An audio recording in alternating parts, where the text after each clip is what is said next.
ওরে আলুর কেজি 400 টাকা। ইন্ডিয়ান আলু কেনা 22 টাকা, বিক্রি হচ্ছে 60 টাকা। দেশি আলুর কেজি ছাড়াইছে, কেজি প্রতি হয়ে গেছে এখন 400 টাকা। এখন এই অবস্থায় যদি চলতে থাকে, যদি এই অবস্থায় হইতে থাকে, কেজি আলুর কেজি যদি মানুষ 400 টাকা কিনে খায়, শুধু এই আলুর বালটাই মানুষ একটু বেশি কিনে খায়। আলুই হচ্ছে মনে করেন জাতীয় খাদ্য, সবাই আলুটাই কিনে খায়, যে কোনো তরকারির সাথে এই আলুটাই খায়।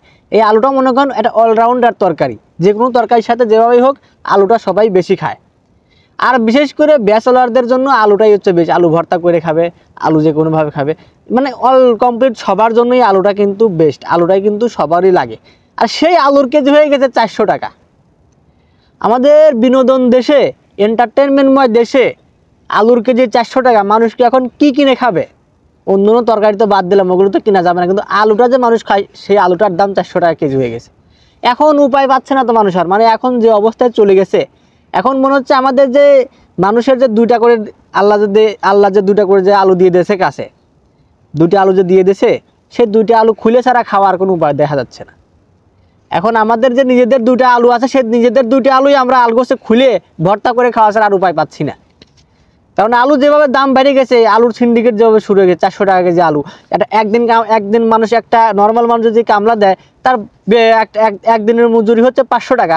সে 400 টাকা কেজি কিনে যে আলু কিনেই খায়, 1 কেজি আলু কিনে 400 টাকা কিনে খায়, তাহলে আর 100 টাকা দিয়ে কী করবে? সে চাল কিনবে কিনে, ডাল কিনবে কিনে, তেল কিনবে কিনে, আর সব কীভাবে কিনবে? 1 কেজি আলু কিনে কি ভর্তা করে খাবে, নাকি শুধু আলু খেয়ে বেঁচে থাকবে সে? একটা আলুকে 1 কেজি আলু যদি 400 টাকা কেজি হয়, একটা মধ্যবিত্ত লোক তারা কি করে খাবে এখন? মানে সব কিছুর দামে তো আগুন ছয়ে গেছে, আগুনের মতো হয়ে গেছে বাজারে যাওয়ার জন্যই। বাজারে গেলে মনে হয় আগুন। এখন পকেট ভর্তি টাকা নিয়ে গেলে পরে মনে করেন যে বাজার করে, অল্প কটা বাজার করলে পরে টাকা একদম পকেট ফাঁকা। এইভাবে যদি চলতে থাকে, তাহলে এখন যারা হচ্ছে নিম্ন মধ্যবিত্ত আছে, যারা আমার নিম্ন আছে, তারা কিভাবে চলবে? তারা মনে করেন আগামী কয়েকদিনের ভিতর না খেয়ে মারা যায়, পথে ঘাটে মারা পড়ে থাকবে মানুষগুলো। তাছাড়া কোনো উপায় পাচ্ছে না তো। 1 কেজি আলুর বাল যদি 400 টাকা হয়, তাহলে অন্য তো কিছু আছে, মরিচের বাল 300 টাকা আছে। দিনে দিনে সব কিছুর দাম বাড়তেই যাচ্ছে। তো মানুষ কি করবে এখন? মানুষ এখন কিছুদিন বাদে নিজেদের 2টা আলু খুলে ভর্তা করে খাওয়া ছাড়া আর কোনো উপায় দেখা যাচ্ছে না। কারণ আলুর যে 400 টাকা কেজি হয়ে গেছে, যে আলু আমরা সবসময় এই সিজনের সময় কিনে খাই 25 টাকা 30 টাকা, অতিরিক্ত হলে 50 টাকা, সেই আলু এখন সিজনের সময় 400 টাকা। আল্লাহ পাক জানে সিজন ছাড়া এই আলু এখন 1000 টাকা কেজি কিনে না খাওয়া লাগে।